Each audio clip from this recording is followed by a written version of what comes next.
pessoal, estamos de volta e agora para trabalhar a nossa súmula vinculante. A gente conversou sobre esse tópico no bloco anterior. Nós comentamos que faríamos efetivamente todo um quadro, toda a organização, a estrutura, todos os valores atinentes à súmula vinculante, mas eu preciso também te lembrar que a súmula vinculante é uma súmula específica de um tribunal. Legal? E é uma súmula que o Supremo Tribunal Federal edita. Bom, no bloco anterior, quando inclusive conversávamos sobre o recurso especial, nós vimos que num determinado momento o STJ ele vai atuar no intuito de pacificar divergências interpretativas. Você lembra disso? E quando dessa atividade do STJ, no campo da pacificação interpretativa, uniformizar a interpretação de um determinado dispositivo de lei federal, que vem gerando divergência, contrariedade, interpretações dúbias, muitas vezes o STJ ele cria uma súmula, ele edita uma súmula. Eu não havia comentado, mas muitas vezes quando a divergência se dá num dispositivo da Constituição, competirá ao Supremo fazer esse tipo de trabalho, esse tipo de análise, esse tipo de pacificação, né? Então, o Supremo Tribunal Federal também editará súmulas. E, pessoal, não só o STJ, não só o STF, os tribunais todos editam súmulas. Você vai encontrar súmulas de TJs, você vai encontrar súmulas dos TRTs, dos TRFs, súmulas do próprio Tribunal Superior do Trabalho, várias súmulas do Tribunal Superior Eleitoral. Essas súmulas elas existem em muitas circunstâncias, né? E quando você verifica uma súmula sendo editada, por exemplo, por um STJ, por um TST, por um TSE, essas súmulas elas são meramente interpretativas. São súmulas interpretativas, são apenas orientações estabelecidas pelos tribunais, tá? Isso significa que os juízes que estão abaixo desses tribunais, eles não têm a obrigação de acompanhar aquilo que foi estabelecido em súmula. A súmula é apenas uma interpretação, mas pensa comigo, a partir do momento que você é um magistrado e eu sou um magistrado, sabemos nós que existe uma súmula editada, o Tribunal Superior que busca guardar aquela determinada legislação entende algo de uma forma, não é muito razoável que eu, estou abaixo, decida em desconformidade. Porque caso assim decida em desconformidade com o conteúdo de uma súmula, eu estou colocando a minha decisão em xeque. É muito possível, muito razoável que a minha decisão encare a interposição de um recurso e seja reformada no órgão imediatamente acima pelo simples fato de contrariar a súmula. Ao menos que eu tenha uma legítima certeza em decorrência de uma fundamentação que não havia sido analisada pelo STJ, a minha decisão está correta ao passo de, por exemplo, logo após, modificar o pensamento do Tribunal Superior, fazer com que o Tribunal Superior, inclusive, corrija a sua súmula, né? Faça uma revisão daquele conteúdo e uma alteração em seu teor. Pode acontecer. Mas quando a súmula é vinculante, ela não é meramente interpretativa. Essa súmula vinculante, ela realmente vincula o magistrado. O magistrado estará obrigado, os tribunais abaixo do Supremo estarão obrigados a cumprir aquele determinado conteúdo. Firmeza? Arthur, então o STF traz somente súmulas vinculantes? Não, o STF também traz súmulas interpretativas.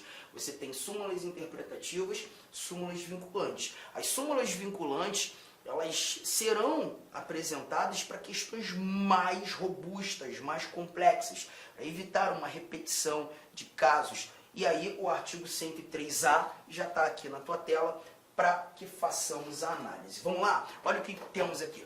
O Supremo Tribunal Federal poderá, de ofício ou por provocação, mediante decisão de 2/3 dos seus membros, após reiteradas decisões sobre matéria constitucional, aprovar súmula que, a partir da sua publicação na imprensa oficial, terá efeito vinculante em relação aos demais órgãos do Poder Judiciário, em relação à administração pública direta e indireta, nas esferas federal, estadual, municipal, distrital também está aqui, por óbvio, bem como proceder à sua revisão ou cancelamento na forma estabelecida em lei. O primeiro ponto que eu já vou te apresentar, ou pelo menos melhorar a nossa fala, garantir mais efetividade no entendimento, é isso aqui, ó. A súmula ela só pode ser editada após reiteradas decisões sobre matéria constitucional.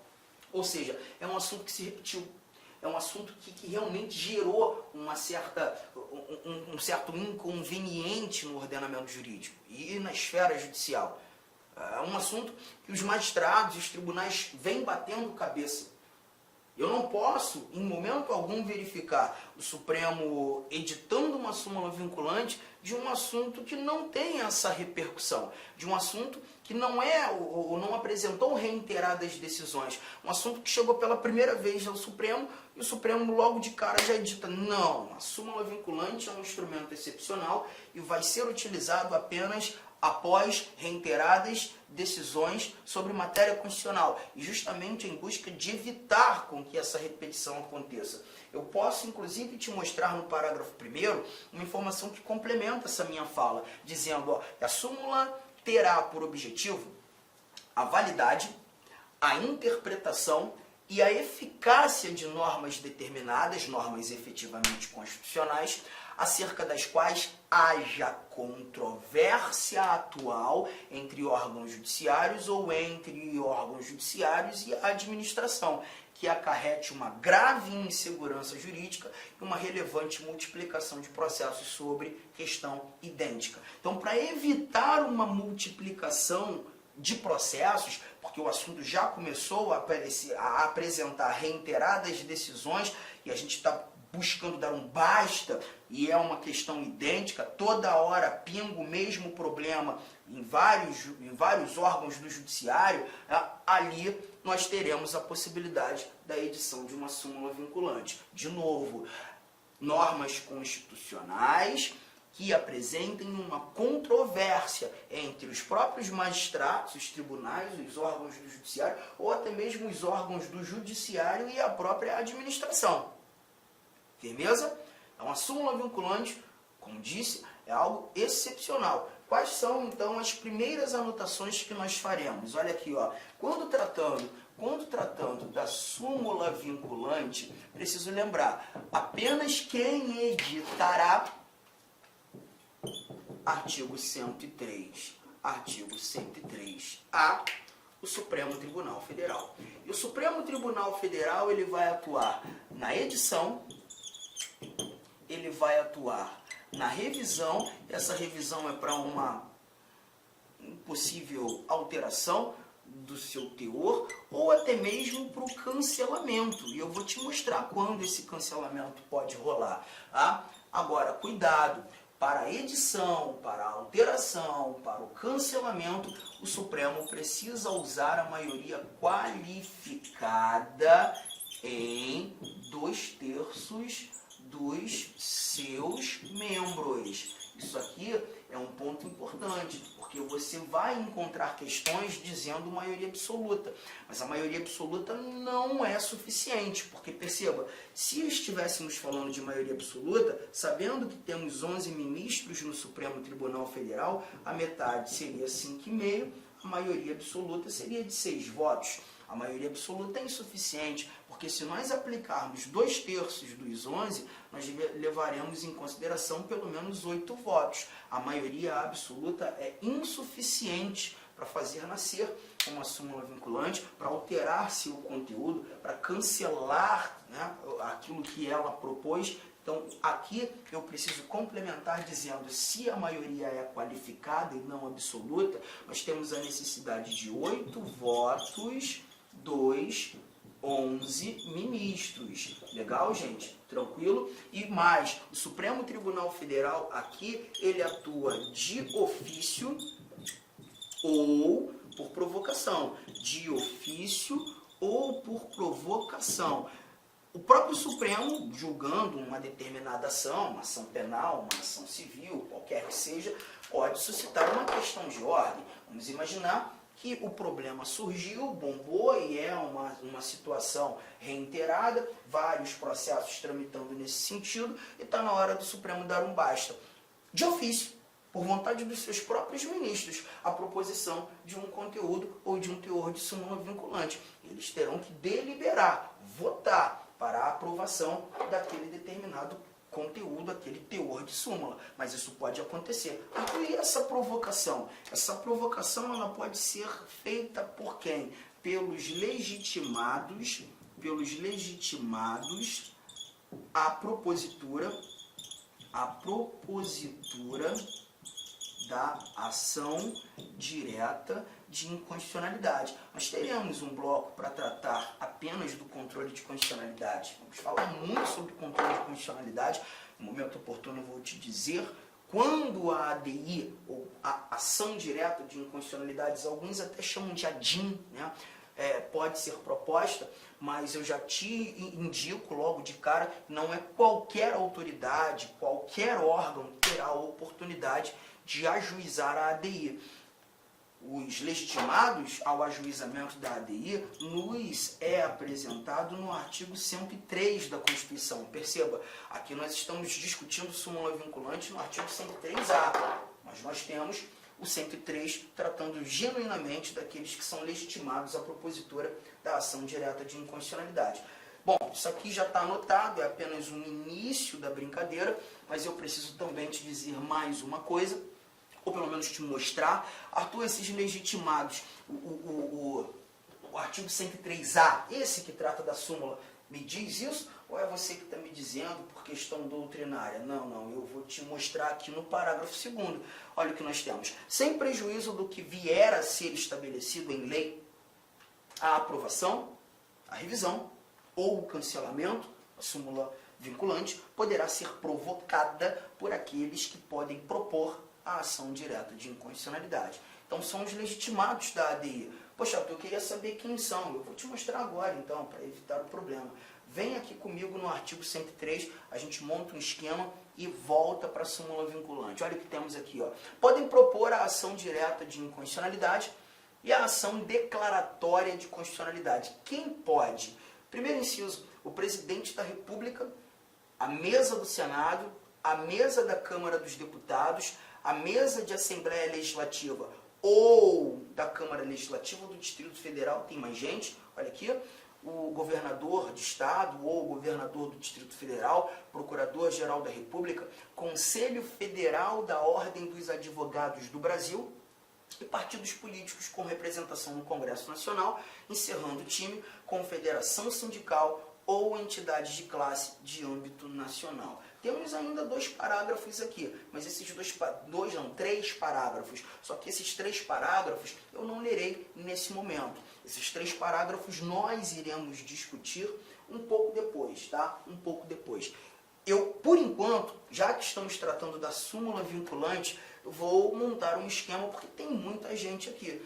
E algumas questões vão te exigir saber quem são estes. Então você vai trabalhar essa brincadeira da seguinte forma: legitimados à propositura da ADI. Tipo, tá legitimados à ADI, e aí a gente lança aqui o artigo 103. Você vai guardar isso, gente, da maneira mais fácil possível, tá? É um esqueminha, um macetinho que muita gente usa. Eu, lá no Rio de Janeiro, costumo colocar como os 3 caras, as 3 mesas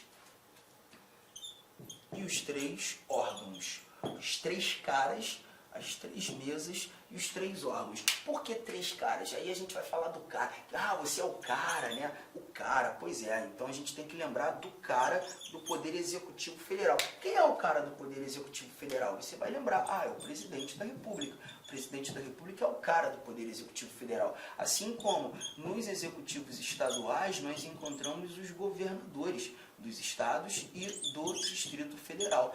E a gente não pode esquecer do cara do Ministério Público, que é o chefão daquela instituição que exerce, né, a fiscalização da ordem jurídica, custos legis. Então eu também preciso lançar aqui o Procurador-Geral da República. Em se tratando dos três caras, presidente, governadores, PGR. Presidente, governadores, PGR. Presidente, governadores, PGR. Bingo. Fechou. 3 mesas. Quando tratando das mesas, nós vamos lembrar de Casa Legislativa. Toda Casa Legislativa apresenta uma mesa de direção, uma mesa diretora. Sabe quando você está vendo aquela reportagem lá no jornal que você gosta, e aí aparece aquela cena do Senado ou da Câmara dos Deputados, aquela mesa gigantesca lá na frente, com 7 cadeiras, porque você tem a cadeira central do presidente da casa, as cadeiras ao lado do presidente, primeiro vice, segundo vice, e as 2 cadeiras para cada canto, os 4 secretários. Primeiro, segundo, terceiro, quarto secretários. Ali você tem a chamada mesa diretora da Casa Legislativa. É um órgão de direção, é um órgão diretivo.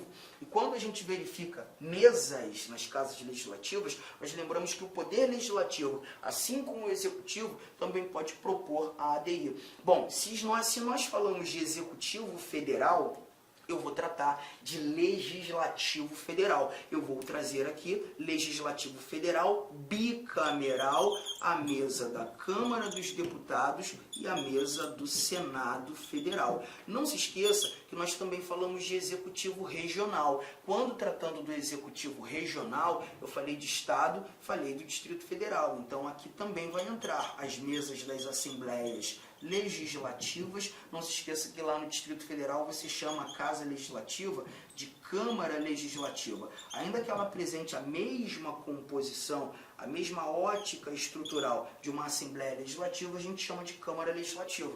Mas eu não vou trazer uma quarta perna, porque a gente está falando de Poder Legislativo Regional. Firmeza? Tranquilo? 3 caras, 3 mesas, 3 órgãos. 3 caras, 3 mesas, 3 órgãos. Então, ó, falei dos caras, falei das mesas, agora órgãos. Quando nós tratamos dos órgãos, a gente vai lembrar de entidades associativas.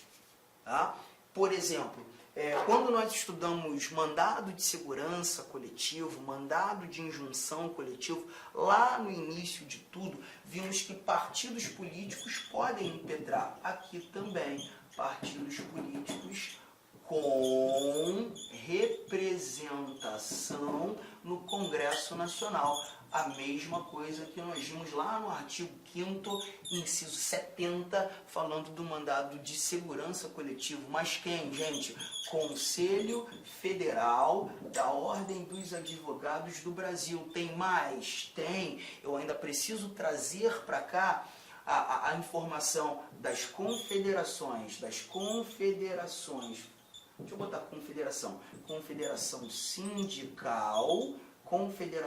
sindical ou entidade